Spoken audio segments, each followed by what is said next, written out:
Creature Comforts is a 1 to 5 player game for ages 8 and up with an average gameplay length of 60 minutes, published by Kids Table Board Gaming.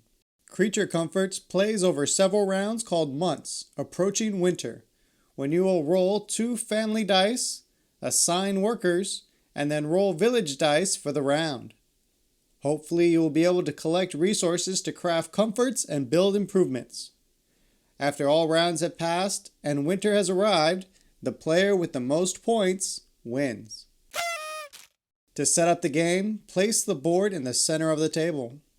Place the river dial and hilltop tiles on their matching locations on the board. Create valley card stacks by separating them into forest and meadow stacks. Then place them face up with 2 fall cards on the bottom, any 2 summer cards on top of those, and any 2 spring cards on top of the summer cards for a normal game.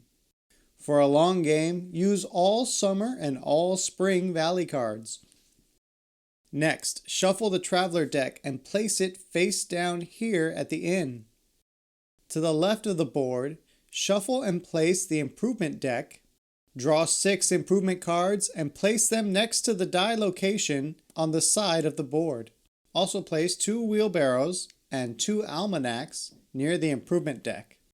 Near the board, create a supply for all the goods. These goods tokens refer to the wood, stone, fruit, mushroom, yarn, and wheat.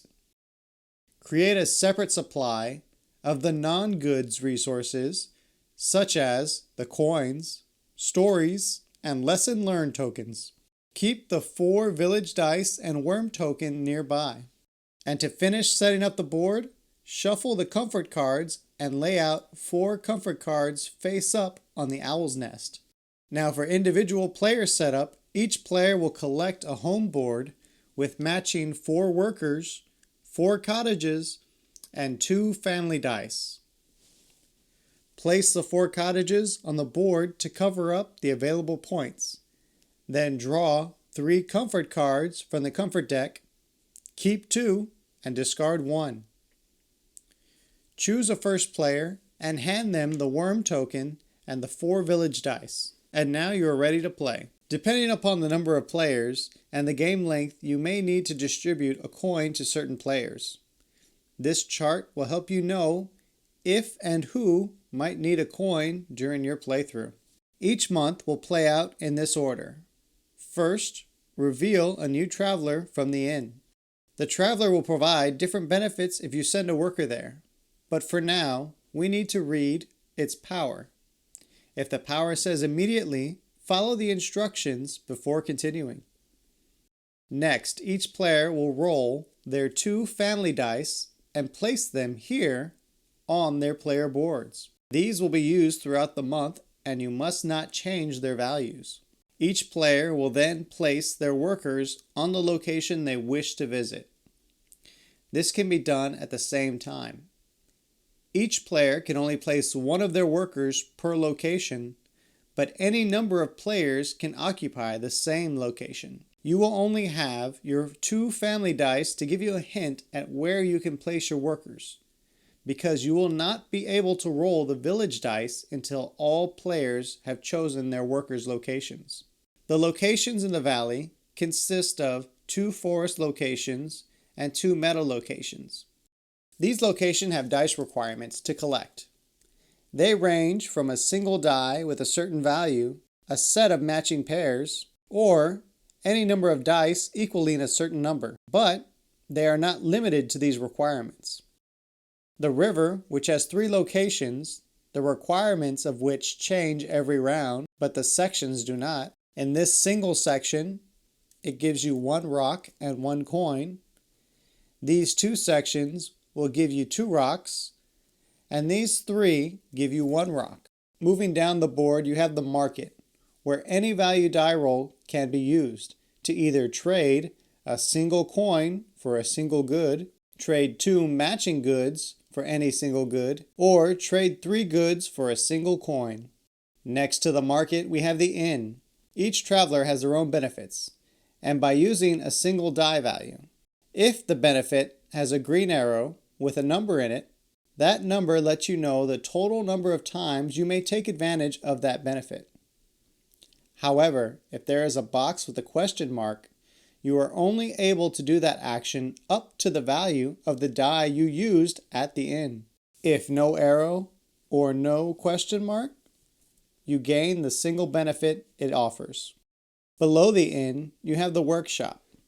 This location requires a single die that matches the improvement you wish to build, along with the resources needed to build it. You can only build one improvement per turn, and once built, you will place it in front of you with your lowest cottage on it, unless it is a glade, in which case you will place it for all players to see and use throughout the game. Glades are used by placing a family die on the location instead of a worker to receive its benefits.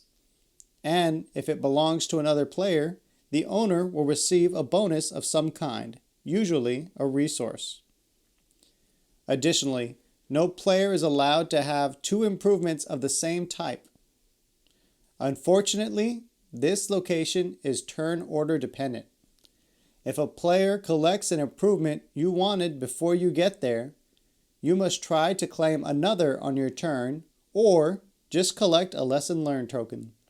But more on those later. Also, some of these improvements score based on what type of comforts another player has. To identify what type of comfort each card is, look at the top right corner of the comfort card. The comfort types are clothing, lighting, food, outdoor, and no type. There are also two special improvements that offer a wheelbarrow and an almanac. The wheelbarrow is used when placing workers and can be placed with a worker in either the valley or the river to collect one extra of any type of good the player successfully collects from that location. But remember, stories and coins are not considered goods. As for the almanac, it is considered a permanent lesson learned token, and it is returned to the player after every round and not discarded like regular lesson learned tokens. The final two locations are on the Owl's Nest. The first one allows you to use any die value to collect any face-up comfort to add to your hand. This location is also turn order dependent. The second requires a die value of 1 or 2 in order to draw 2 comforts from the comfort deck, or a 3 or higher to be able to draw 1 comfort card from the comfort deck.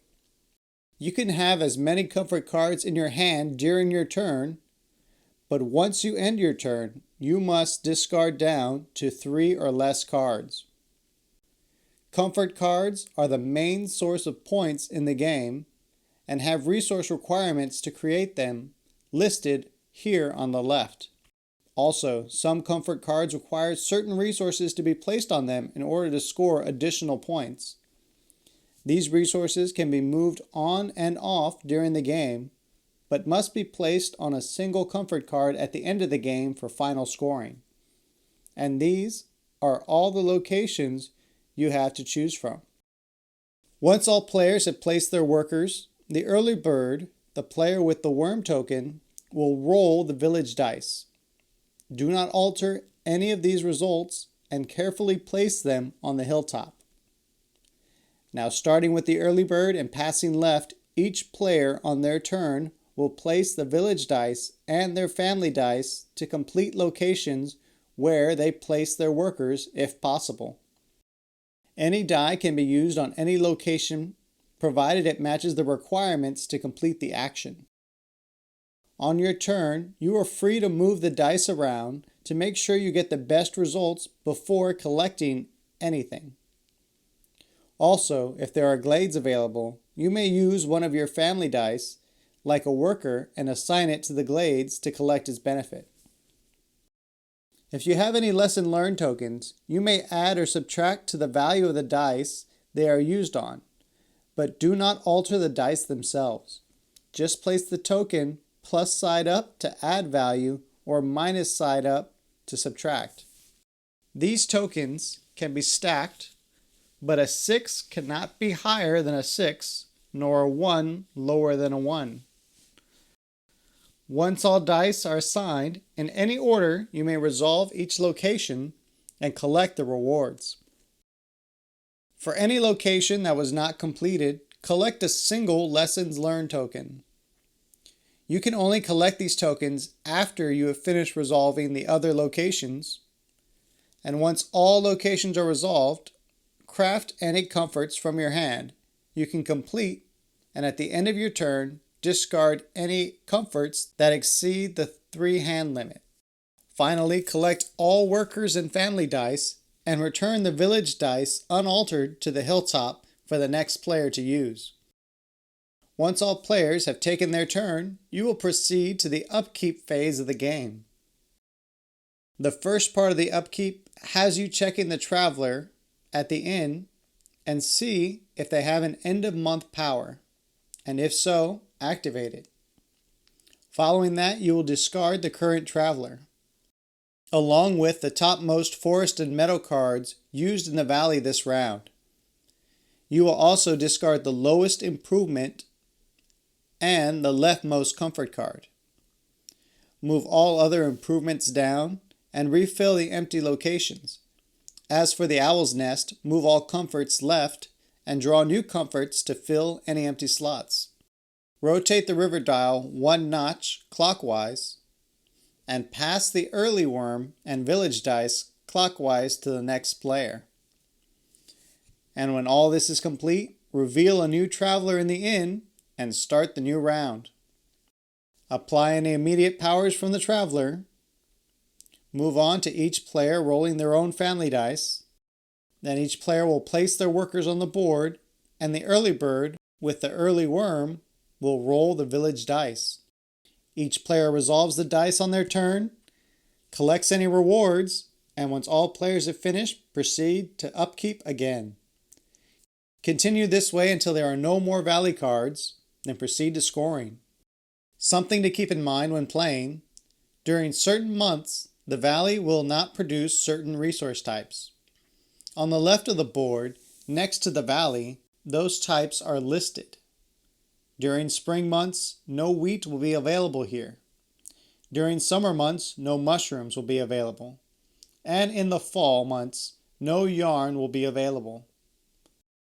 If you are ever confused by what the dice requirements are asking for, the rule book has a few examples to help you understand those requirements. When scoring, each player will use the back of their player board to keep track of their score. Start by adding up your comforts by looking at the top left corner.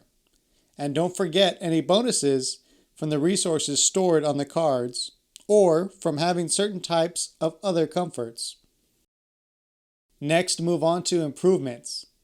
These also have points listed on the top left corner, but some improvements reward points for certain types of comforts other players have, so don't forget to add those. Next, check the left of your player board. Any cottages left there that cover points, starting from the top down, are not scored, but the empty cottage slots award you points, and be sure and add those to your total. Finally, you will score any leftover resources, not including the used resources on the comfort card bonuses. Any leftover stories are worth 2 points each. Any coins, 1 point each. And every set of 3 goods is worth 1 point per set. If at any time your score exceeds 50 points, place a worker here and start again on the point path. Once all players have tallied their scores, the player with the most points wins. And that is how you play Creature Comforts. Thanks for watching. Please like, subscribe, and ring the bell to get notified about new videos. If you're bored now, click this for more games.